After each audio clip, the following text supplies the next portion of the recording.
Okay, I think it's about time we were getting on with the getting, don't you? I mean, really? Having the stream starting soon thing on this long. Disgraceful. Someone should write a complaint to the dude who runs these. I'll make sure it gets to him. Don't worry. Hello. Hello, hello, hello. Hello. We're going to be doing a little tier list today. Making conventional content for once. Normal content. Hopefully. Algorithmically friendly content. But, you know, that's always a crapshoot, isn't it? Welcome. We're going to be going through all of the seasons of Doctor Who, and by all of the seasons of Doctor Who, I, of course, mean the only canon ones, season 1 to 14 of the post-2005 revival. Can't even finish that with a straight face. Yeah, we're going to be going through these. If people like this, I will do a classic Who one as well. I'm more than happy with that. And yeah, without saying too much more, I think we should probably be getting on with it. So, yeah. Beginning at the beginning, I suppose, with season 1 of New Who, which it sits in a pretty interesting place, I feel, because it set the tone and it set the parameters for so much of what came after it, and it kind of almost suffers because of that to a degree, because a lot of the stuff it does was done in like a more refined way later on, so it's very easy to look back on the first season and kind of be like, well, this wasn't that like creative or interesting, which of course is wrong. It's an incorrect opinion then. But I think it's very, very good. I think it's very strong. Possibly the strongest like season arc of any series of Who.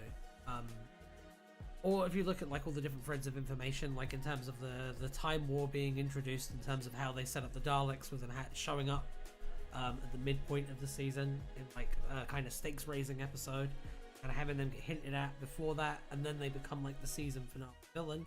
I think it's all very, very neatly set up, especially when you look at the character arcs and how they tie into the plot arc. I think it's also very neat, where you have like the Doctor's like post-traumatic stress, and you have Rose's conflict between her real life world, like mundane life world, and the more like fantastical world of the Doctor. And in the end, that all kind of comes to a head in like a very, very beautiful way, I think. Jam Jam with series 1, literally every episode ties into the finale in a way no series has done since. Yeah, I know, it's really, really impressive work. I kind of feel like on just that level alone, we can talk about the episodes if you want, we can talk about standout ones, but it's definitely getting a high place. I really, really like Dalek. I think it might be the best Doctor Who episode. It's great. I don't know, it's awesome. Yeah. Where is that little line coming from? The little line.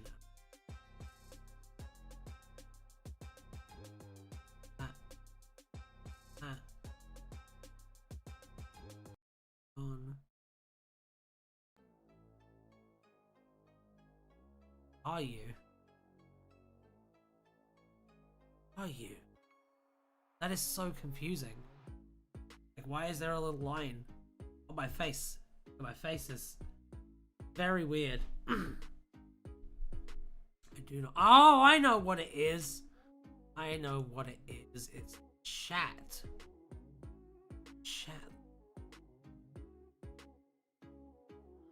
See what I'll do. Oh. Yeah. And hey, we're good now. We're good. Well, that was embarrassing, wasn't it? So yeah, series 1. It's really cool how series 1 ties all of the episodes into its finale. Like Jam Jam said, it's never really like done that to such a degree before, and I think that's a real shame. Because, sorry, why are you sorry? It's okay. It's not your fault. It's my fault. It's my fault for like not setting up the positioning of the chat and the camera properly in OBS. It's not your fault. It's not your fault at all. But yeah, no, first episode, Rose, is really strong. I feel like a lot of people dog it down because it's quite simplistic compared to a lot of stuff before it. But you have to recognize that they're trying to, they're trying to sell you on the whole concept of the show. So, you know, for the line. I know, the line is sorry too, because it's gone now. I killed it. And not in Minecraft. So, yeah. Rose is really strong. I think the end of the world is maybe like a little bit wobbly in places, but overall it's pretty good. Unquiet Dead is not great. It is nice, like the larger plot arc stuff they do in it, but as a standalone story, it's not like fantastic. It's a bit weird that Rose gets like SA'd in that story, and it's just treated as like a harmless bit of fun. And the character that does it is still kind of treated sympathetically afterwards. Very, very strange choice. Very 2005 build, frankly. So that one's going to drag it down a bit. End of the World and World War III, whatever. And World War III, Aliens London. That's it, Aliens London, which sounds like a punk rock song. Those are really, really good. Because Series 1 is S-Tier and I Will Die on This Hill. We'll see. I'm still making a decision. It's definitely up there. Yeah, the Slovene episodes are great. I kind of love that Russell basically made a story out of a bunch of current time politics and current time like conspiracy theories, kind of melded it all together into a big soup. Also, farts are funny. It's an S for me, but I understand others thinking otherwise. Dalek comes next, and that is an S tier episode, potentially an S plus tier episode, if such a thing can exist. Dalek is like the perfect Doctor Who story. It does an incredible job of reintroducing the Daleks, does an incredible job of giving the Ninth Doctor something to do, and also Adam is there. This next episode is garbage. The one with they waste Simon Pegg, and that in itself is a cardinal sin. Then there's the one where her dad is dead, but then he's not. But then he is. Yay! That one's really good. It's a very, very solid episode. The one where the Slovene and the Doctor go on a date. That one is incredible. It's really nice that they had one episode that was just character work, which does kind of come up a lot in the later seasons, and it's a trend that I am glad that they kept from this season. And then we headed over into the finale, which might just be the best finale in like all of Doctor Who. Maybe. I don't know. We'll see if I still have that opinion by the end of this. But yeah, overall, I'd say, yeah, I'm going to put it in S tier. I think it deserves to go in S tier, to be honest. I think it's a shame that a lot of people skip this season of Doctor Who, because it's really, really, really quite something. And it has like has an edge to it that Doctor Who never really has ever again. I really feel like when they brought on David Tennant, they smoothed out some of the rough edges a little bit from the first season, and I kind of wish they hadn't. There's like there's a confrontational aspect to this era that I really enjoy. I really wish it like lasted longer. Vindication for Boomtown. Boomtown's amazing. The fact that they had the balls to like in this show that's essentially just running around with aliens, they had the balls to like sit down and do like a Star Trek: The Next Generation style like character piece. Excellent stuff. I don't know. I really like it.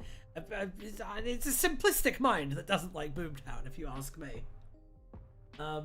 Series 1 is especially special given they didn't know if they were going to get a season 2, so they gave it absolutely everything they got and pulled out all the stops. Yes, and because they don't have that pressure applied to them, it might never hit this tone. I don't want to say quality, because we're going to talk about that as we go on, but it might never hit this like tone again, and I think that's sad. And speaking of sad, let's get on to Series 2. David Tennant's first season. I don't know whether this is controversial or not, because I don't know what crowd we're kind of going to get in today, but I don't like it.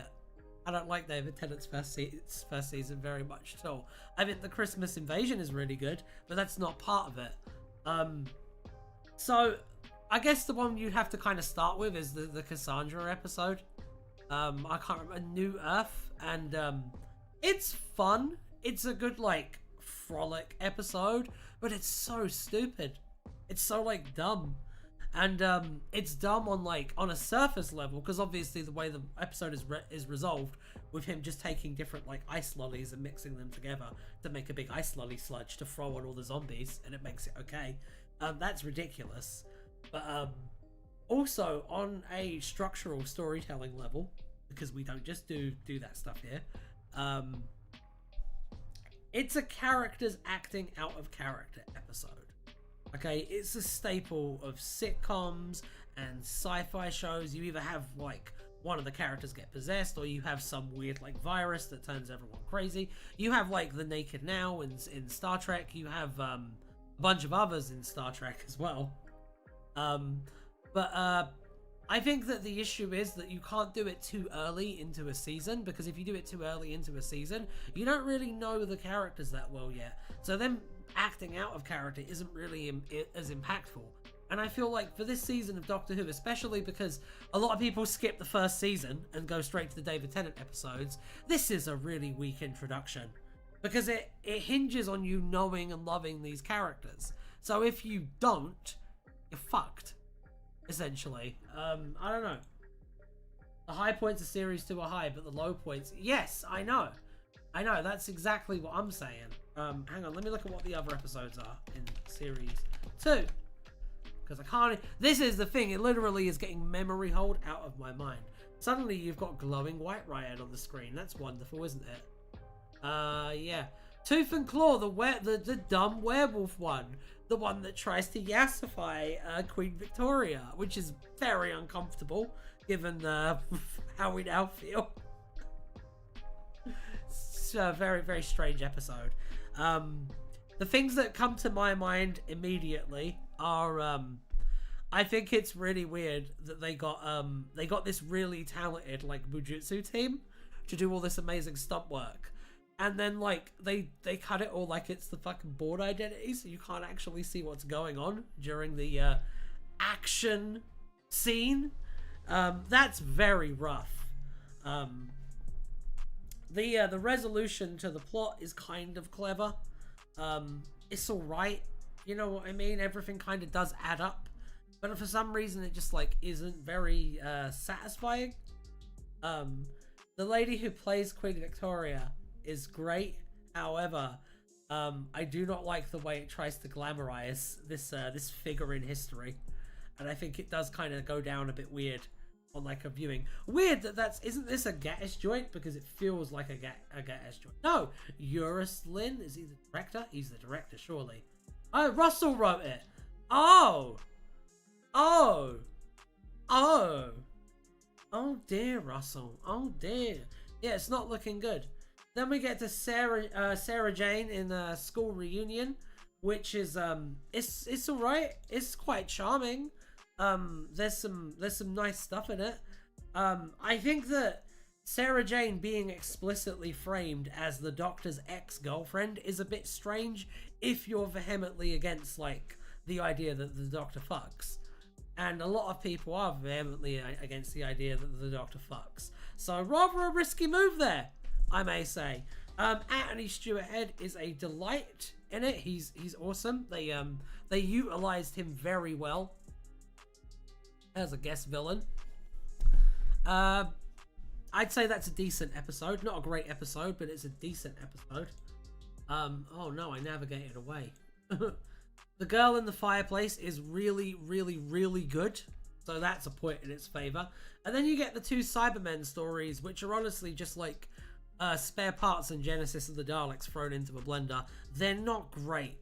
The concept of Cybermen as a manifestation of fears of digital technology, they feel a bit boomery to me.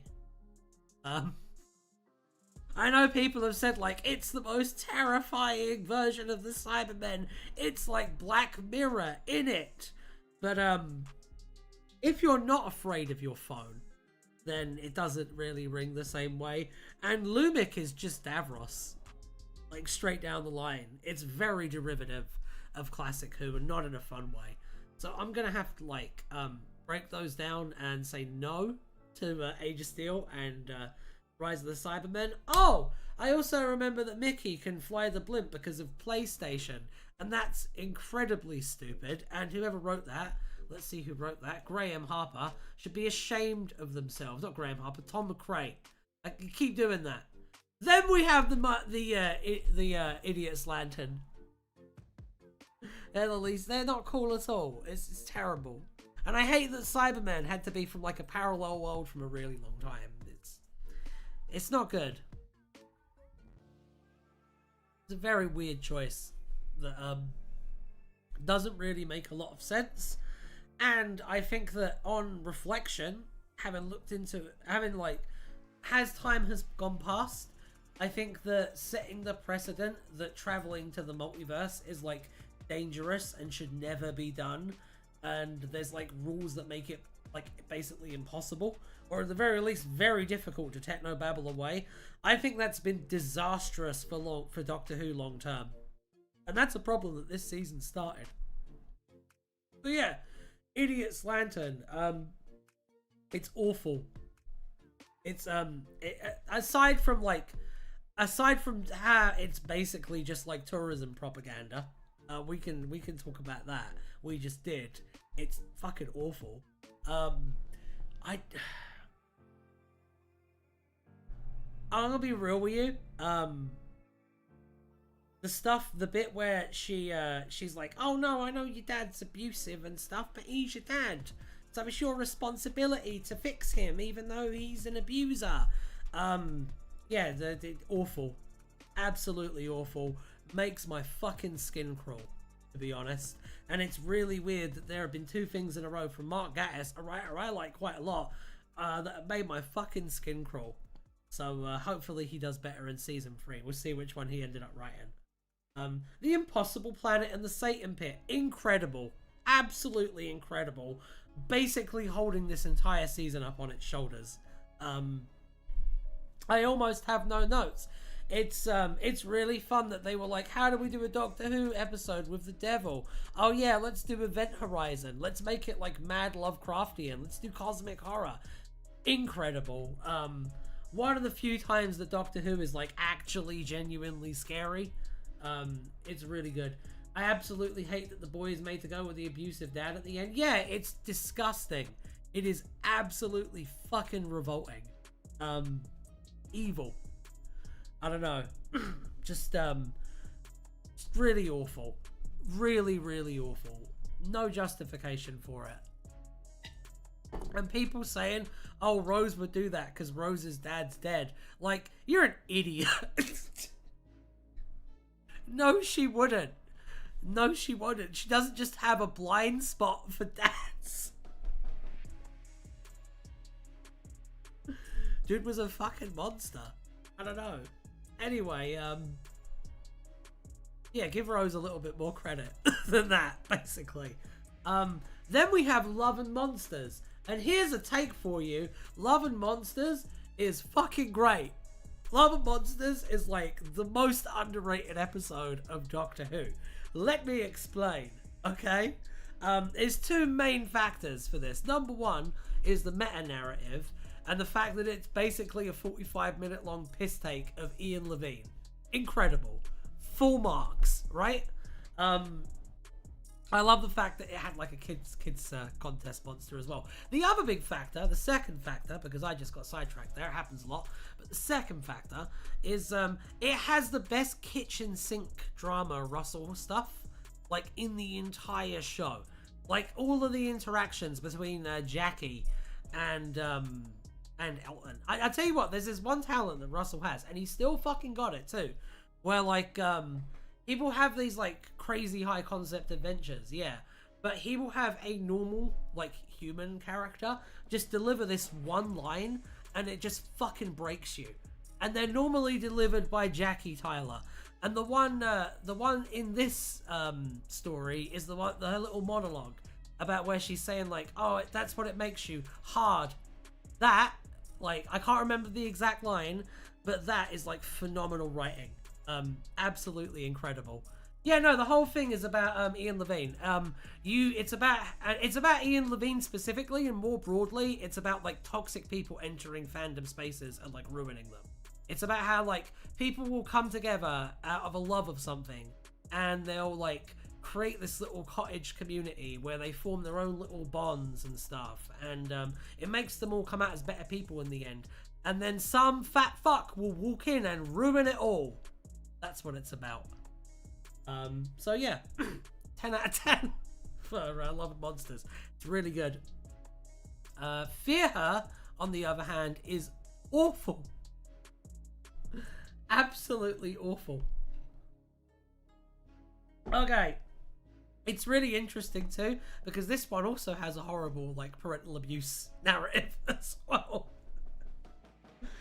Because like the first one, Idiot's Lantern, its problem is that it's too forgiving of abusers, and like it kind of almost ends up on a pro-abuser platform accidentally because of the way it fumbles its messaging. And this one, unless that dad was like Hannibal Lecter, like it's really weird how they frame him in like a demonic way. He must have been real awful. It's real weird that those two stories are like in the same season of Doctor Who, and they're really close to each other too on like the running order. I do not understand what was being done at like the high series level planning level. Also, the Olympic torch thing is fucking cringe. You can argue with me if you want, but it's very awful. Bit nationalistic, to be honest. It's one of those weird things that we just kind of forgive Doctor Who of, I guess. But yeah, like with abusive fathers, the thing about them is that like as awful as they are, they're also people, and that means that like when they do go, you're left in an interesting position where like you can't confront them horrible things that they do. So like that kind of open wound being used for a not very good episode of Doctor Who. Not great, to be honest. Frankly, a little irresponsible. I do like the Scribble Monster though. The Scribble Monster is good, and the cancel running gag is also very funny. So I guess that's a D tier episode. And then we come to the finale, which is fine. It's just the finale from the first season again, but in a different location, and not as good. It's cool that Daleks and Cybermen are fighting. The little bitch fight between the Daleks and Cybermen is kind of fun. I think it's a little bit weird that Torchwood is presented as this hyper-nationalistic Britain First style organization, and Yvonne Hartman is like treated as her For Queen and Country thing is treated entirely as like a villainous motivation. Like, it's not good that she wants to build the British Empire again, guys. That says some pretty horrible things about her, okay? But then, at the end of that, she's making her big heroic sacrifice, and we're supposed to feel triumphant. We're supposed to unironically feel pride in Queen and Country. As this lone warrior stands against the Cybermen. It's fucking awful. It's really bad. The bit with Jackie and Pete, and when they reunite, and like they're trying to fight off the temptation to hold each other, is amazing. 10 out of 10 on that scene. I think I said before, the bitch fight that's been made into a million memes, though, that's fun. RTD's problems with finales is he can't fall. Yeah, it needed to feel bigger, and there was no way they could make it bigger on the budget they had, so they should have just done a smaller idea, to be honest. Yeah, I don't, because all we get is some shots of Daleks like killing a random woman in the street. A random lady gets killed and goes ah, and that's all we get of the Time War basically starting up again, which is pretty bad. So yeah, not the best, to be honest. One moment, I just need to go quiet the dogs down. awesome. Someone did it. So yeah, season 2 of New Who. I think it's quite mediocre overall. It has a couple of high points, but those don't justify the fact that a large proportion of it is dreck. And if you're not a particular fan of a 900-year-old man, like having a relationship with a teenager, as I'm not, then yeah, it's also got quite creepy undertones as well. I'm going to put it in C tier. It's bad. It's a massive drop in quality from the first season. Hopefully next season is better, and wouldn't you know it, it is. Season 3. First thing, got Martha Jones, who is an incredible companion, a massive upgrade, both on a practical and honestly on a character level. Yeah, it starts off really good. Smith and Jones is a excellent episode. Really good companion introduction. Really good, like, simple opening story, which are, like, really important. Yeah, I am a big fan of Series 3 overall. Now, the question is, where am I going to put it? Well, let's take a look at the episodes quickly. Runaway Bride is technically in Season 3, which I just learned. So, I guess that's a thing.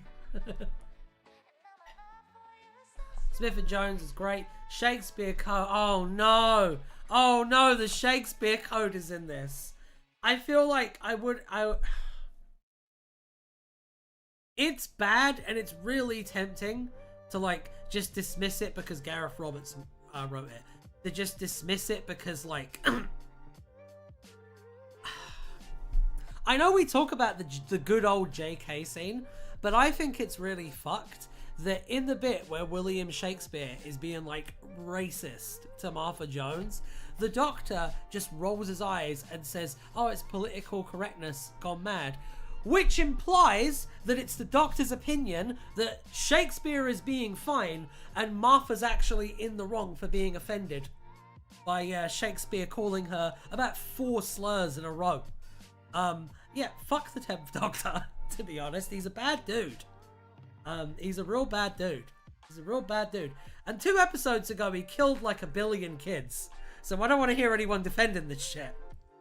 But even aside from all that stuff, and aside from like the fact that it's Gareth fucking Roberts, okay, it's a shit episode. Like, oh, it's Shakespeare. So what do? Oh, 3 witches. Bravo. Incredible. The level of imagination that must have took. Jesus. Then we have Gridlock, which is a melancholic dystopian masterpiece.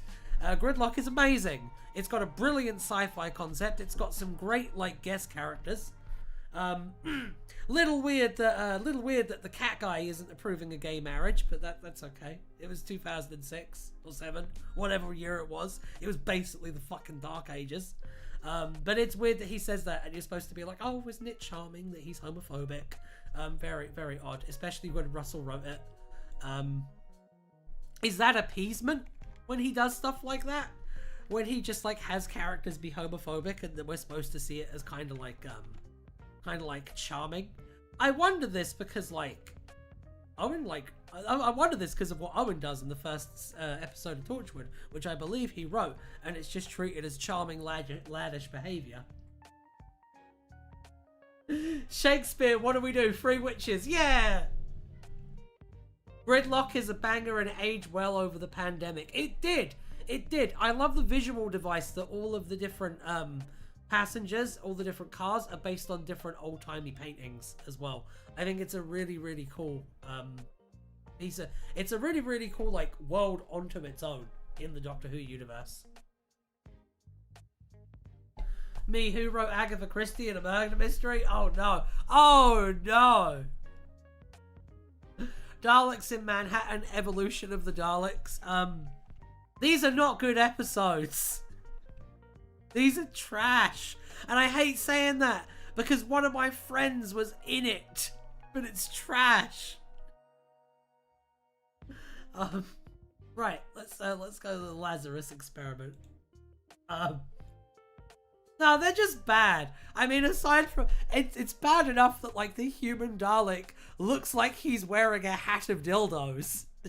That's bad enough. But then they have to keep the New York accent, which is bad. It's a bad New York accent. So what you've got is a Cyclops wearing a dildo hat, doing a horrible New York accent. And we're supposed to treat this with like actual gravitas. I do like the bit where the guy stands up to the Daleks and he gives the speech, which is what the doctor would normally do, and he just gets shot. I think that bit's pretty good. I've noticed that all of these bad episodes of Doctor Who have like one bit in them that's amazing. I am actually friends with Andrew Garfield. That is true. That is true. We romp together occasionally. Right, the Lazarus experiment. The Lazarus experiment is terrible. I barely remember it. I just remember Mark Gatiss turns into a big Resident Evil monster because he doesn't want to die. And that's the whole story. It's literally the whole fucking plot. It's the plot and it's the themes and it's the character, which is insane. It's insane that they managed to make a Doctor Who episode that's completely bereft of meaning. Yeah. Awful. Hopefully the next one is better. Oh god. 42 by Chris Chibnall. Just burn me now. My god. There's a pretty good YouTube video about why this one's like bad, but basically it's just the Doctor and Martha like tripping over plot threads for 42 minutes, 45 minutes. There's very little, once again, in terms of theme. There's very little in terms of like things to sink your teeth into. It's just a pretty basic alien ship run around story. I think that they've probably thought the twist and the format experiment were enough to make it good, and it was not. Real big pass. Deserves the kind of hate that the found footage episode gets, which we'll get to.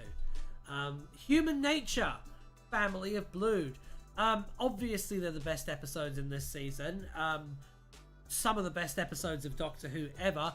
Adapt more VNA novels, Doctor Who, because you're going to get some good results and some awful results, and I want to see those too.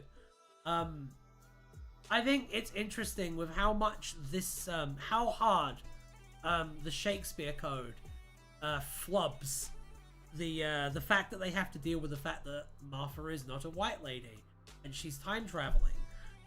This episode handles it in a way that, while very unpleasant to watch, is a lot better, in my opinion. Although, yeah, it's super uncomfortable to watch.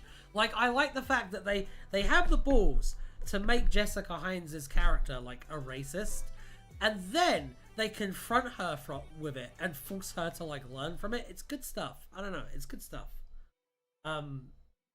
Blink is up next. Blink, once again, absolute bang sauce. It's incredible. Almost works as its own little short film if you've never seen Doctor Who, and I think that's a really cool thing about it as well. Because you can, if you got a mate and they're like, "Oh, I never watched Doctor Who. It's just shit, innit? It's just shit. Yeah. Show them this. This is the, you know, people debate whether Blink is a good first episode or not. It is a really good first episode if you're showing it to someone that's against the idea of watching Doctor Who. It's fucking great. Big spoops. Big spoops. And the thing he did with, like, the DVDs, I don't think Moffat ever came up with a plot twist as genuinely clever as that again. Really, really good stuff. And then we get on to the finale. And I'll just make this quick. Utopia, banger. Sound of Drums, also a banger. Last of the Time Lords.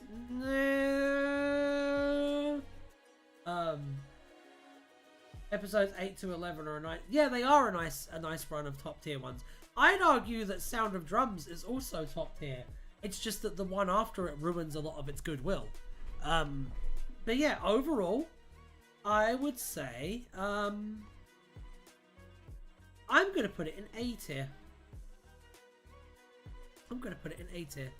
And now we get on to season 4, the third David Tennant season. The season to bring in Donna Noble as a full-time companion. And I'm going to not waste anyone's time. I'm just going to quickly pop it into D tier. And then we're going to move on to season 5, the Matt Smith era. I'm fucking joking. I'm fucking kidding. Okay, yeah, season 4. Season 4. Season 4. Need I say more? It's the best David Tennant season. Easily the best David Tennant season. Let's just look at the episode list, because I'm pretty sure it's the only one where there's only like one bad episode in the entire season. Let's take a look. We're gonna disagree. Yay, I love this. Let's fight, Jam Jam. Let's go. Alright, Voyage of the Damned. Voyage of the Damned. Die Hard meets the Poseidon Adventure meets Titanic. Also with Kylie Minogue. That's incredible. It's an incredible story. I think that there's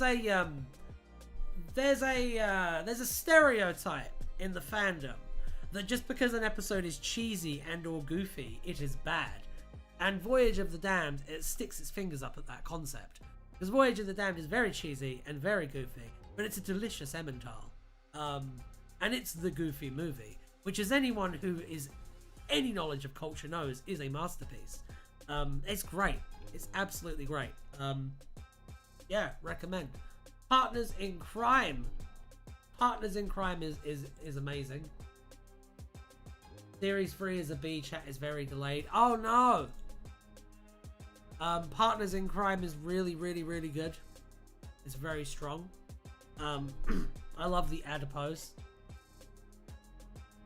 I love the adipose so much. I enjoy that it's light, but it's kind of mean-spirited. I enjoy the fact that it leans more into the comedy than previous season openers and companion introductions have. It's really good. I don't know. One of those ones where it's hard to make notes on because it just solidly achieves everything it sets out to do. Fires of Pompeii. Kind of second verse same as the first, to be honest. Fires of Pompeii is great. It's a really fun historical. It actually does something with the moral dilemma of being a Time Lord. It's got some interesting themes. It's got some interesting ideas. It's very Star Trek. And I think Doctor Who is at its best when it's very Star Trek. We can mention the fact that Peter Capaldi's in it if you want. We can mention the fact that Karen Gillan is in it if you want. Oh, I guess I just did. Yeah, this is really good. The Pyroviles are a really good villain too. They have a great design. They have a great aesthetic. I like the fact that they use like mystical servants. It's a little bit Lovecrafty in a light way. They're cool. They should come back. Yeah, it's good. Planet of the Huge. Doctor Who takes on the slave trade, and decides not to end it. Yeah, it's all right. It's all right. It's really solid. I fucking jest, but it's a very solid episode. It kind of feels a little bit like a Sixth Doctor story. It kind of feels a little bit Vengeance on Varos or like Mind Warpy. It's very mean-spirited. I would say that the only thing in it that's not great is the crane chase. It's a fucking video game, but I feel like that's because they realized, oh shit, we've made this really hard-hitting story about human slavery and how it still goes on in the modern world. We need to have a bit with a dumb crane chase for the kids. By the kids, I mean 40-year-old men who, when you tell them slavery is bad, will like freak out. Partners in Crime is S tier if only for the silent ad-lib scene alone. That wasn't in the script. That's really impressive work. That's really good. Next we get onto the Sontaran stratagem and the Poison Sky. It's good. It's good. It's a good Sontarans invade the Earth story. In terms of my notes, I don't like the fact that the Sontarans don't just fight Unit one-on-one. I don't love how Unit is portrayed in it. I feel a little bit bad for Colonel Mace. I feel like the Doctor was very needlessly hostile to him. For basically no reason at all. Basically for just not being the Brigadier, really. I thought that the idea of Satnavs taking over your car and killing you was a very, very interesting idea. It's weird that now we know because of certain leaked documents that it's also true, and it's totally something that the CIA can do to anyone at any time. Fun fact. But you know, pretty good in Minecraft. The Series 4 ranking in order: A, A, C, C, B, B, S, S, S, S, S, A. Fair. Doctor's Daughter is not a good episode, unfortunately, because it should be. It's just a stupid runaround with fish aliens. And if the planet that they're on, if this war had started generations ago, right? And if those generations are each a single day, so this war has been going on for a week, why is there an old man there? Why? Why?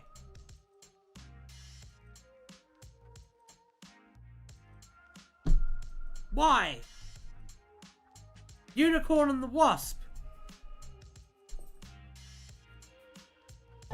You're gonna hate me for this.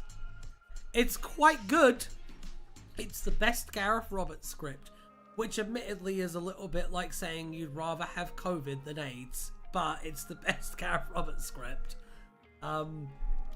Yeah, I like the fact that it's got a fair play mystery and it's got a like cheating mystery in it at the same time.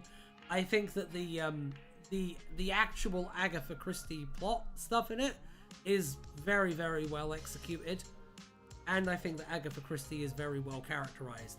I think it's really stupid that it's a giant wasp though. Very strange, cartoonish. That's an okay episode. The one okay one he did. Silence in the Library and Forest of the Dead. I mean, Silence in the Library and Forest of the Dead. I'm not going to be that big a contrarian. It's great. The concept of shadows that literally eat you is great. It's just good. It's hard when it's a good episode because there's not really a lot I have to say for it. River Song is so well introduced. It's got some of the best Fourth Doctor stuff in it. It's got the beginnings of some of the problems with the Moffat run, but we'll get to that. Yeah. Midnight. The scariest episode of Doctor Who ever. I think it's fair to say that, for sure. The idea that there's no real greater monster than just pure human fear and ignorance is really quite impressive. You know, it's very well explored. All of the actors do an incredible job. I love short, simple horror stories, so I was completely down for it.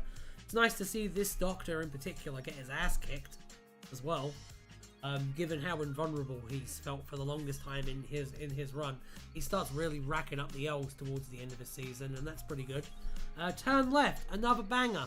Once again, really, really good multiverse story, and horribly miserable in a way that I enjoy very much. Did I say Fourth Doctor? Oh my god.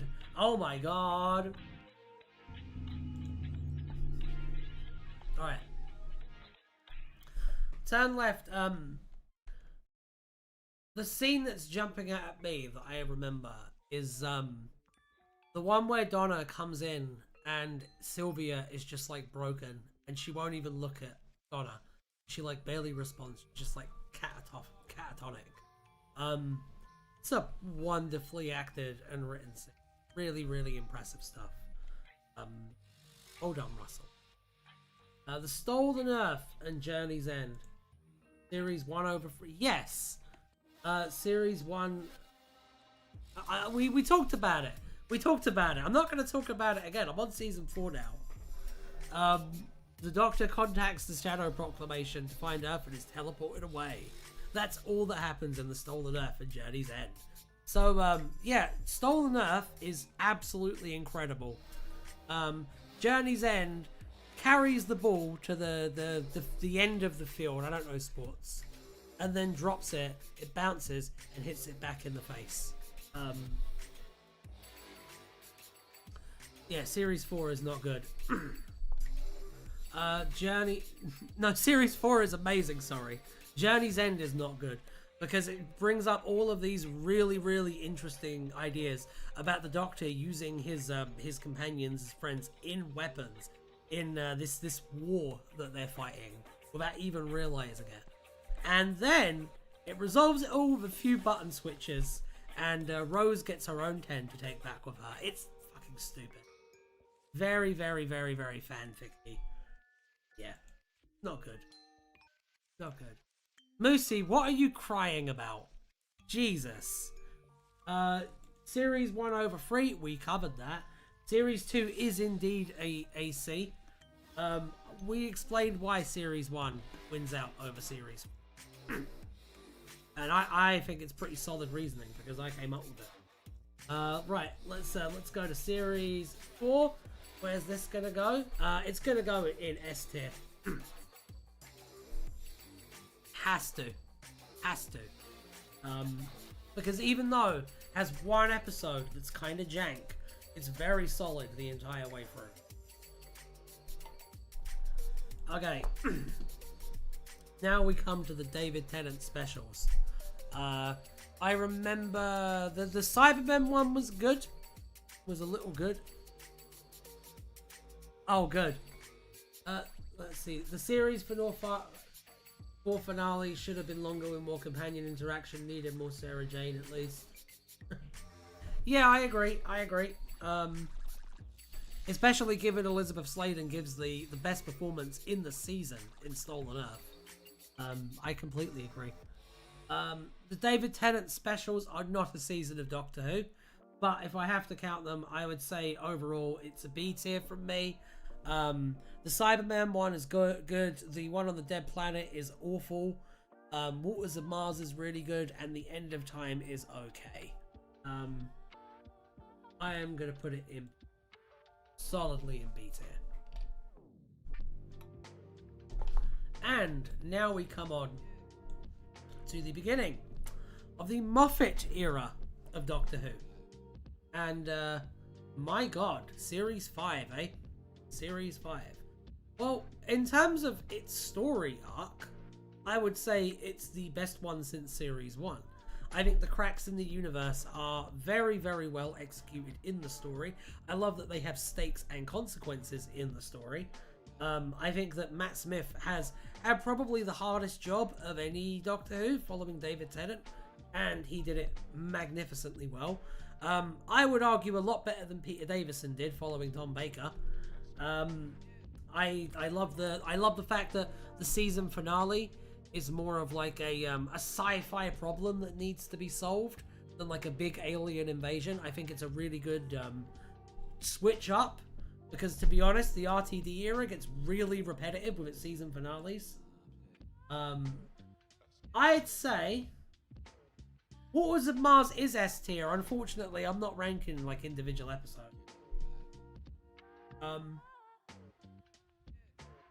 Recent ones in Z tier. Do you mean the Shooty Gatwa ones? Because that's a stupid opinion. I'm sorry. No. They're not perfect and the finale is bad, but we'll get to it.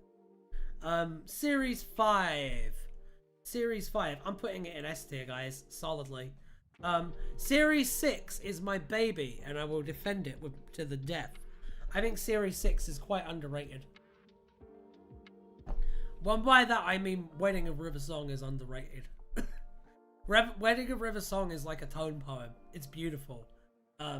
It's really imaginative and fun. I like the fact that it resolves all of its characters' arcs in a really, really nice way.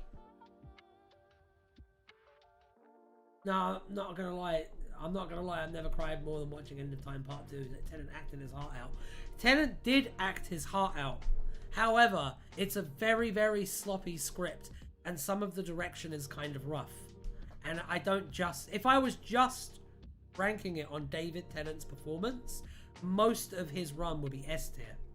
But unfortunately, it's not like the only factor.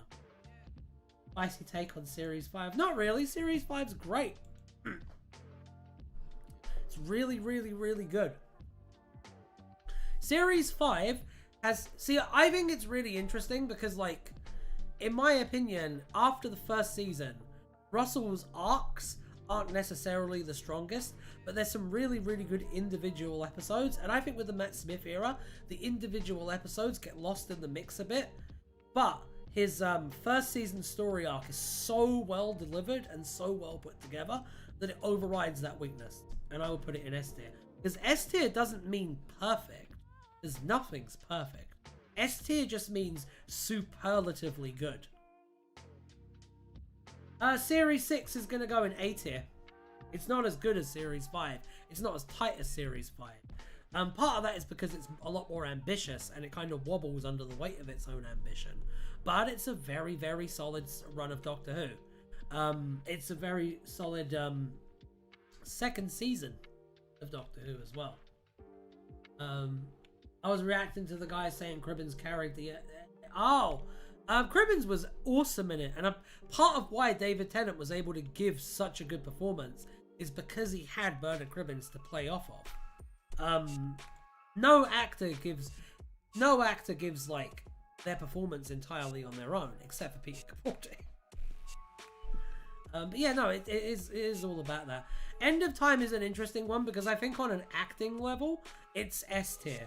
Its script is really bad though. And the script always comes first for me.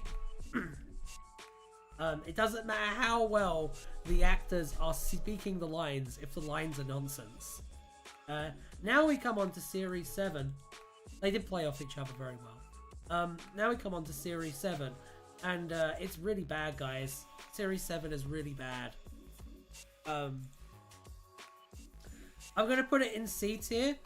Because a town called Mercy is S tier. And that's all there is. If we're not counting, like... Oh, it's Series 7A? Oh, okay. B.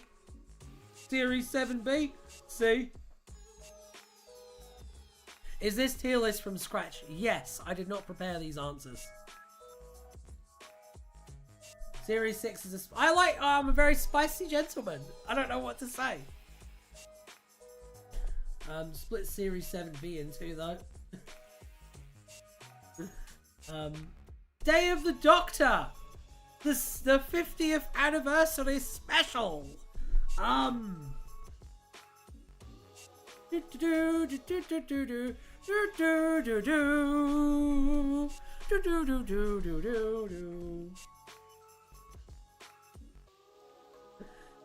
Let me see, Walkers. I give Series 5 an S tier. Curse of the Black Spot, Rebel Flesh Part 2, Let's Feel Here at Night, Horrors, closing time.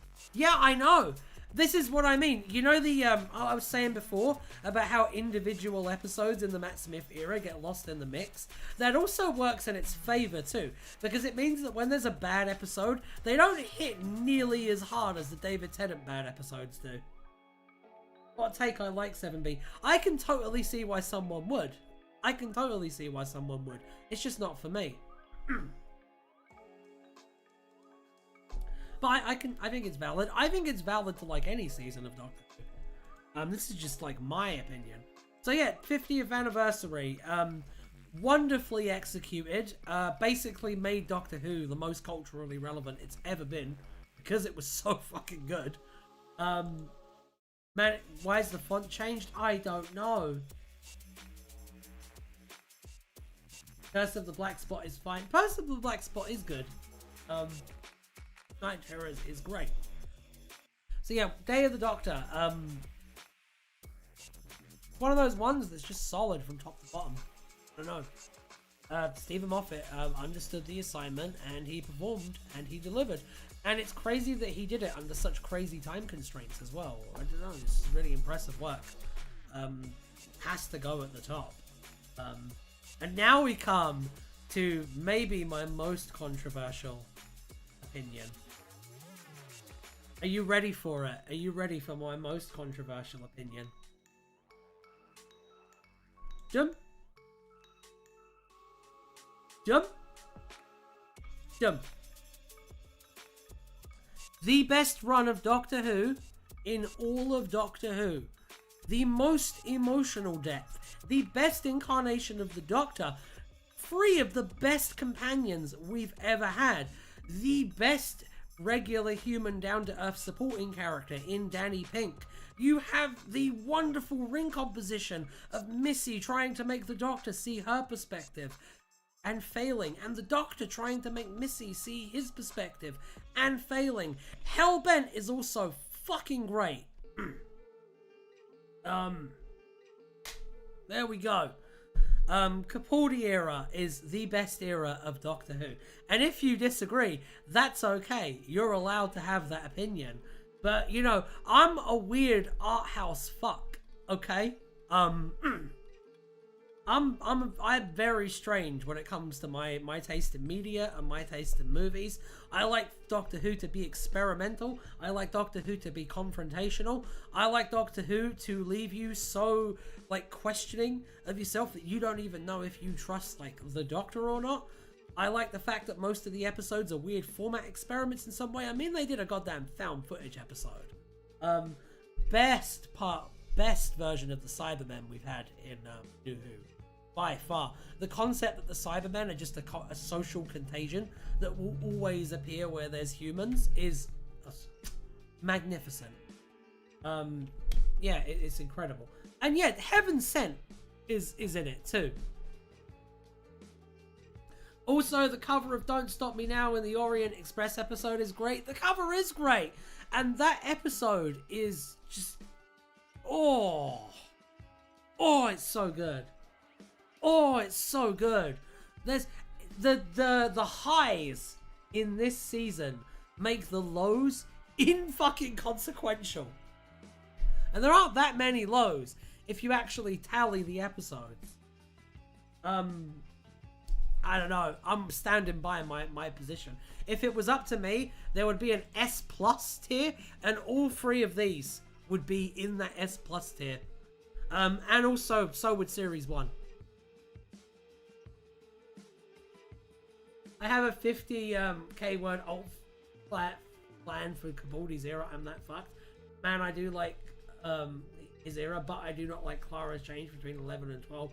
Shit was weird and never explained. Not really. Most of Series 9 is a low, if you ask me. That's okay.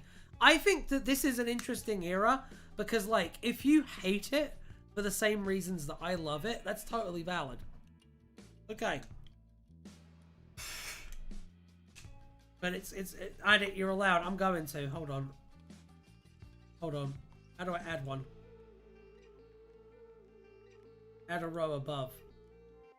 Okay. There.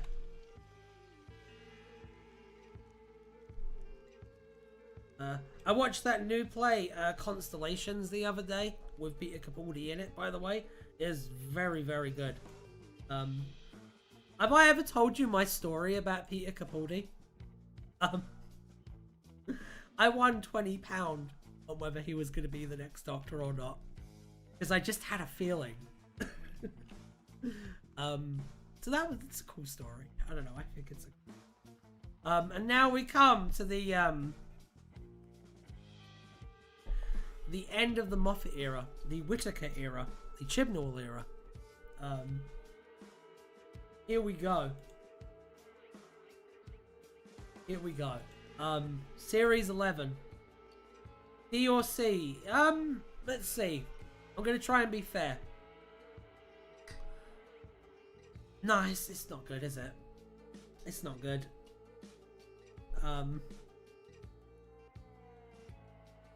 It's not good. And to be honest, like...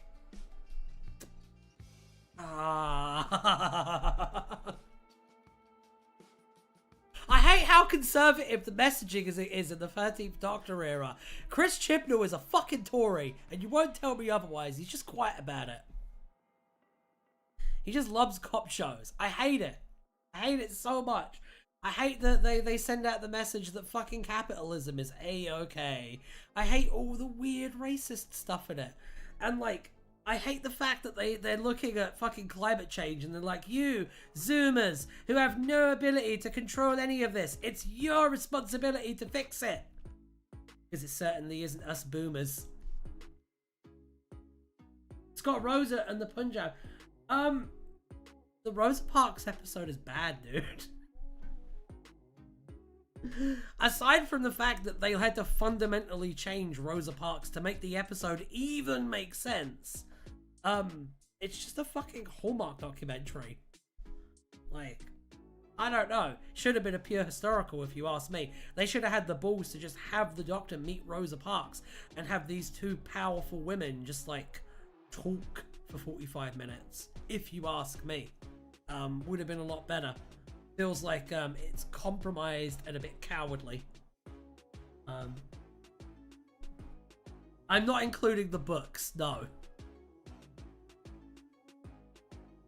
Capitalism is good. Amazon being... capitalism is not good.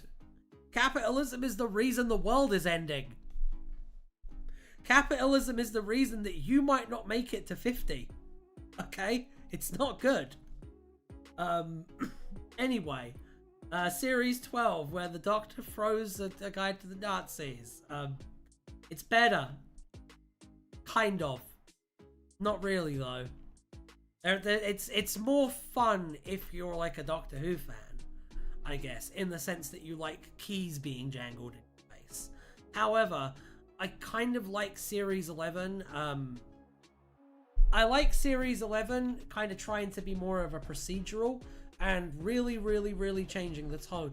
I wish that the show had continued the tone of The Woman Who Fell to Earth, because The Woman Who Fell to Earth had this really kind of down to earth and like a fucking earthy shit. I really put myself into it with that one, didn't I?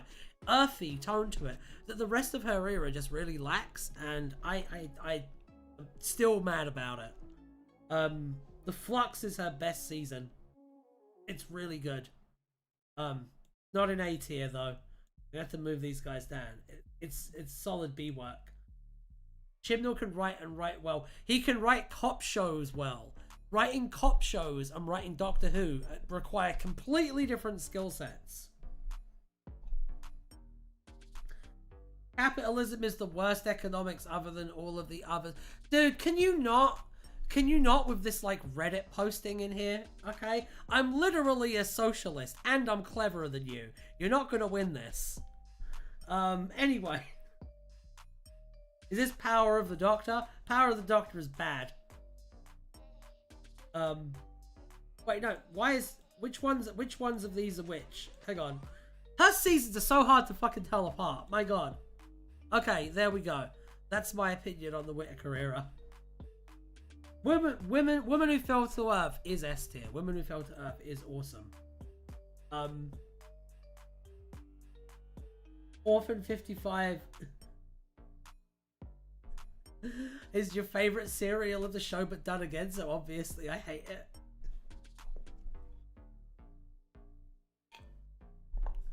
I think Power is representing all the specials. No, this is representing the 60th specials. I have another one for the 60th special. Moosey, I'm not having a socialism versus capitalism debate on this tier list. Stop it. Okay? Stop it. My ideology created the welfare state and the NHS. Your ideology created, I don't know, McDonald's? The Iraq War? What? Mysterious Planet won me a board game. That's one of the reasons I like it. Okay, I respect that. I respect that a lot. I like it because of that bit where the Doctor takes a rock to the face. I think that's really funny. Power of the Doctor was the 60th anniversary, which was deserved. hear otherwise. It was a party and everyone was invited. I disagree, because I think the 60th anniversary should be a really, really good story that has a bunch of stuff in it, and they forgot to do the really, really good story part of that equation. Slavery. Yeah, exactly. Capitalism literally created fucking slavery. Like the chattel slavery specifically, before you try and get me on that shit. Okay? And before that, it was mercantilism driving slavery, and that is just proto-capitalism. That's just capitalism that hasn't grown facial hair yet. Anyway, enough about that, because we're about to rank the specials.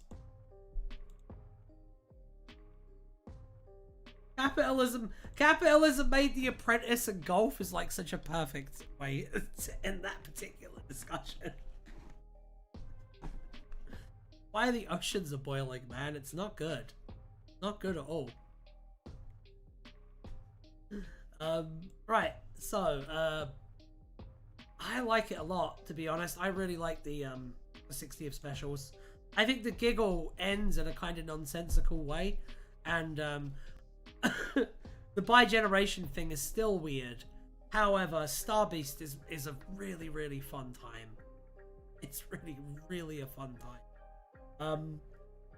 Cringe notwithstanding at the end there. And I mean, Wild Blue Yonder is a perfect piece of media. It's incredible. But the actual 60th anniversary didn't execute a good story. Yes, it did, and it was called Wild Blue Yonder. That's what's holding it up. Giggle is alright. Giggle is the bad one. Star Beast and Wild Blue Yonder are both really good though. So I am going to put it in B tier, to be fair. I like the Whittaker specials more. That's fair. And it appears that the Whittaker specials and the 60th are roughly in the same tier in terms of my opinion. And now we come to the Ncuti Gatwa era of Doctor Who. I viscerally hated Space Babies when I first watched it, but now I actually think it's kind of good. I definitely think it's very tight. The Devil's Cord is still nonsense. I loathe that story. I don't like the fact that the entire season's arc is clickbait.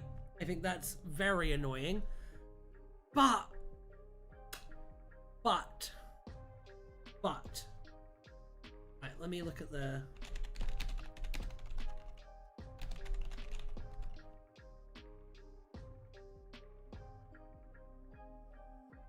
Series 1, yeah?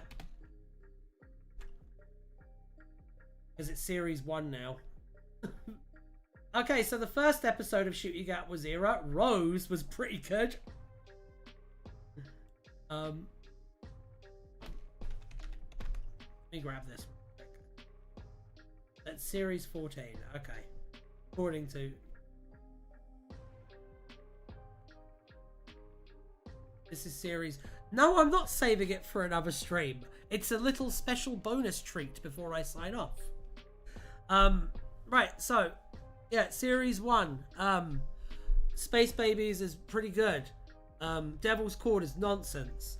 Boom is really good. 73 Yards is amazing. Dot and Bubble is amazing. Rogue is really good. And then the finale is dog shit. So I'm going to put it in A tier. Because I think that having a bad finale shouldn't really matter when the rest of your season is that good.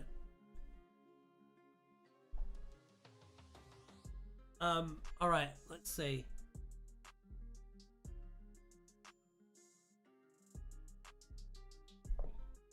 Alright, so that's all of the seasons. I'm just reading your comment, Moosey.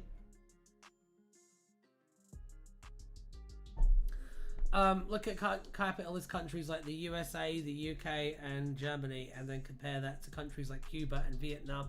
Oh, I got you on this one, actually. Okay, so we can start with the USA. Do you not think that the USA has any, like, serious problems going on right now? I mean, my dude, there's like a neo-Nazi running for president. Like, that does not... You know that in socialism, we call that late-stage capitalism. Like, the point where you have Nazis running for public office is the point where your capitalist society has failed. And the UK has such bad food insecurity that children are being born in the UK that are smaller than children in the rest of Europe because they're not getting enough food. My dude, outside of London, the UK is poorer than Mississippi. That doesn't help your case. And Germany also just elected a Nazi. So, not really the best of comparisons there. And if you talk about Cuba and Vietnam, well, I mean, you have to consider, like, have we ever really seen a properly socialist country? Because every time a socialist government pops up, the CIA murders them all. So, I mean, we've not really seen one exist under proper, like, fair circumstances.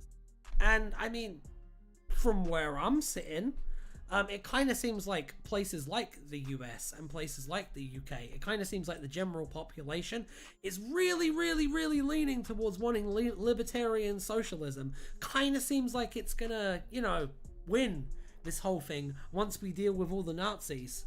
I don't really see a future for capitalism, to be honest. I mean, I don't really see a future for, like, Earth because of capitalism. If it continues down the way it's going. It's still very much, like, savable. We have to act fast. Making points in time.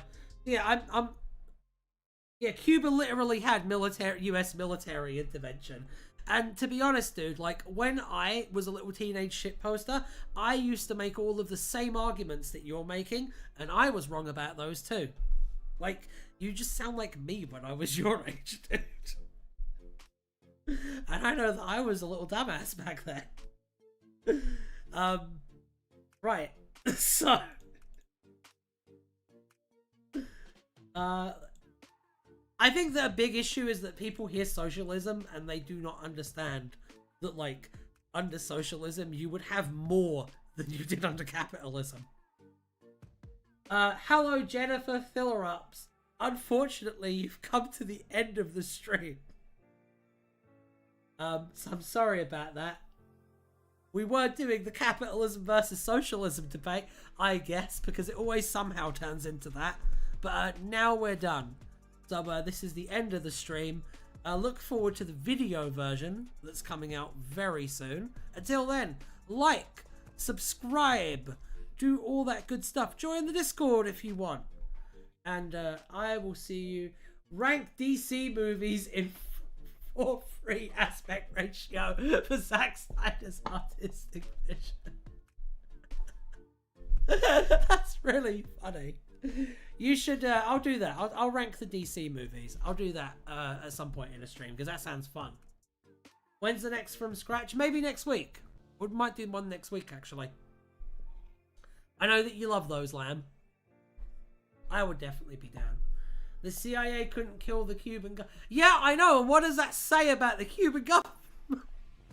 Think! They sound pretty badass if you ask me. If they're able to constantly outwit and outsmart the CIA, despite having, like, maybe less than 1% of the resources, that's impressive. That's a win. That's a win for my team, man. Not in Vietnam, they lost. Did they? The USA lost to both, and brother, where would you rather live? Be real, man, Cuba or Germany? Bro, bro!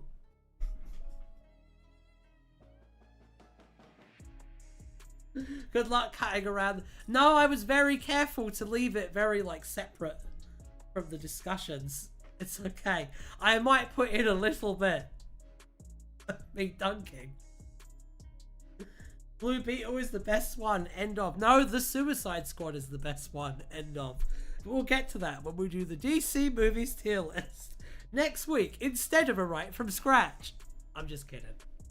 Alright, so yeah, I'm gonna head off now. It's been lovely having you. Bye!